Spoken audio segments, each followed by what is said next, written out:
আপনি আপনার voter ID card স্থানান্তর করতে চান, সেই ক্ষেত্রে আপনার কি কি কাগজপত্র প্রয়োজন হতে পারে? তো আপনার 4টা কাগজপত্র প্রয়োজন হবে। প্রথমটি হলো আপনি যেই যে আবেদন করবে ভোটার আইডি কার্ড স্থানান্তর করার জন্য তার ভোটার আইডি কার্ডের ফটোকপি। দ্বিতীয় হলো আপনি নতুন এলাকায় যেই এলাকায় স্থানান্তর হতে চান সেই এলাকার প্রত্যয়নপত্র, মানে চেয়ারম্যানের প্রত্যয়নপত্র লাগবে। এবং তৃতীয় হলো আপনার বিদ্যুৎ বিলের একটি কাগজের ফটোকপি লাগবে। এবং 4 নাম্বার হলো ট্যাক্স সার্টিফিকেট বা বাড়ি ভাড়া রসিদ। এই 4টা জিনিস আপনাকে দিতে হবে।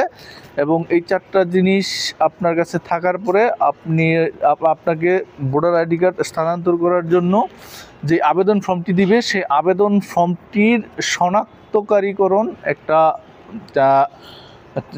একটা ফর্ম থাকবে। সেই ফর্মটি আপনি যেই জায়গায় যেই জায়গায় স্থানান্তর হবেন সেই স্থানান্তরের যে জায়গাটি আছে সেই জায়গাটির যেই মেম্বার আছে সেই মেম্বার অথবা কমিশনার দ্বারা আপনাকে সেই ফর্মের শনাক্তকারী অংশটি আপনাকে পূরণ করাতে হবে। এবং পূরণ করানোর পরে আপনি সকল কাগজপত্র ভোটার আইডি কার্ডের যেই অফিস আছে সেই অফিসে নিয়ে তাদের কাছে দিলে তারা অনায়াসে এই আপনার স্থানান্তরের যেই নিয়মগুলো বা প্রক্রিয়াটি সেই প্রক্রিয়াটি তারা সম্পন্ন করে দেবে। তো এইভাবেই আপনি আপনার ভোটার আইডি কার্ডটি স্থানান্তর করতে পারবেন। ধন্যবাদ।